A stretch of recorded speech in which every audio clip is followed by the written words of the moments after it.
നമസ്കാരം. തിരുവല്ല മീഡിയ വാർത്തകളിലേക്ക് സ്വാഗതം. മതസ്പർദ്ധ ഉണ്ടാക്കുന്ന തരത്തിൽ വാർത്തകൾ. യൂട്യൂബ് ചാനലായ i2iക്കെതിരെ പോലീസ് കേസെടുത്തു. തിരുവനന്തപുരം മ്യൂസിയം പോലീസാണ് കേസെടുത്തത്. ബിലീവേഴ്സ് സഭയുടെ കേരളത്തിന്റെ ചുമതലയുള്ള ബിഷപ്പ് മാത്യൂസ് മാർ സിൽവാനിയോസ് നൽകിയ പരാതിയുടെ അടിസ്ഥാനത്തിലാണ് പോലീസ് കേസെടുത്തത്. ഇതേ തുടർന്ന് സുനിൽ മാത്യു ഒളിവിൽ പോയിരിക്കുകയാണ്. അഥേനേഷ്യോസ് യോഹൻ പ്രഥമൻ മെത്രാപ്പൊലീത്തയുടെ മൃതദേഹത്തോട് പോലും അനാദരവ് കാട്ടുന്ന രീതിയിലാണ് സുനിൽ മാത്യു വാർത്തകൾ പടച്ചുവിട്ടതെന്ന് മാത്യൂസ് മാർ സിൽവാനിയോസ് കുറ്റപ്പെടുത്തി. തിരുവല്ല സഭ ആസ്ഥാനത്തെത്തിയ അദ്ദേഹം തിരുവല്ല മീഡിയയോട് സംസാരിച്ച വാക്കുകൾ കേൾക്കാം.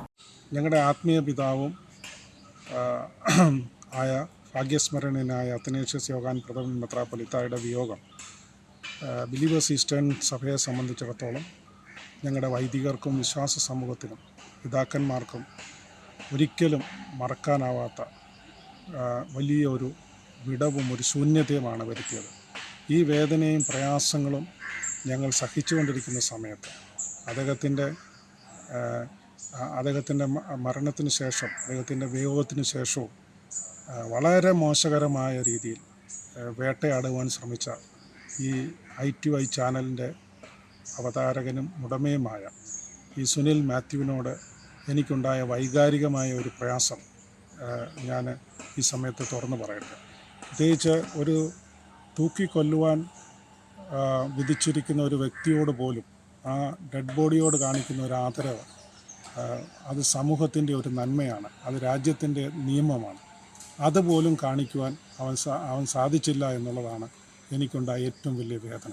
തീർച്ചയായിട്ടും ഞങ്ങളുടെ എല്ലാമായ സഭയെ സംബന്ധിച്ചിടത്തോളം അനേക ലക്ഷങ്ങളുടെ അത്താണിയായ ആഹാരം നൽകിയ ആ പിതാവിനെ മരണത്തിന് ശേഷവും വേട്ടയാടുവാൻ ശ്രമിച്ചത് തീർച്ചയായിട്ടും വൈകാരികമായ ഒരു പ്രയാസമാണ് വ്യക്തിപരമായി എനിക്കുണ്ടായത്. അല്ലാതെ എന്നെക്കുറിച്ച് പറഞ്ഞതോ സഭയെക്കുറിച്ച് പറഞ്ഞതോ മറ്റുള്ളതിനേക്കാളൊക്കെ ഉപരിയായി ഇതാണ് ഞങ്ങളെ വേദനിപ്പിച്ച ഏറ്റവും. ഇതൊരിക്കലും ഇനിയും ഒരു മീഡിയയും ഇങ്ങനെ ചെയ്യരുത് എന്നുള്ളതാണ് എൻ്റെ വിനീതമായ അപേക്ഷ.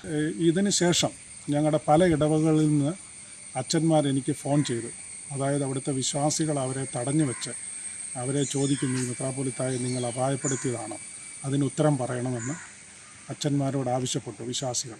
വിശ്വാസികളും വളരെയധികം വിഷമത്തിൽ, അവരുടെ ആത്മീയ പിതാവിൻ്റെ വിയോഗത്തിൽ ദുഃഖത്തിലായിരിക്കുമ്പോൾ ഇത്തരം വാർത്തകൾ അവരെ വളരെയധികം അലവരസപ്പെടുത്തുകയും മനോവേദനയിലേക്ക് കൊണ്ടെത്തിക്കുകയും ചെയ്തു.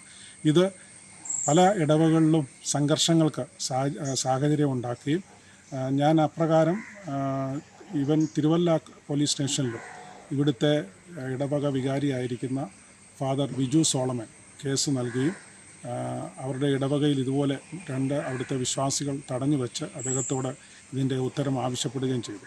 ഇങ്ങനെയുള്ള പ്രവണത കേരളത്തിൻ്റെ വിവിധ സ്ഥലങ്ങളിൽ പല ഇടവകളിൽ നടന്നതുകൊണ്ടാണ് മതസ്പർദ്ധ വരുത്തി. അതായത് ആത്മീയ പിതാവെന്ന് പറയുന്നത് നമ്മുടെ ആത്മീയതയുടെ ഐക്കണാണ്. അദ്ദേഹത്തിൻ്റെ വിയോഗം വിശ്വാസികളുടെ ഇടയിൽ വലിയ സംഘർഷത്തിനും മനോവേദനയ്ക്കും പ്രയാസത്തിനും അത് ഇടയാക്കുവാനായിട്ടിടയായിട്ടുണ്ട്. i2i എന്ന സാമൂഹ്യ മാധ്യമം, social YouTube channel, Sunil Mathew ആണ് അതിൻ്റെ മാനേജിംഗ് ഡയറക്ടറും അതുപോലെ തന്നെ രാജേഷ് ബാബു ആണ് അതിൻ്റെ മാർക്കറ്റിംഗ് മാനേജർ.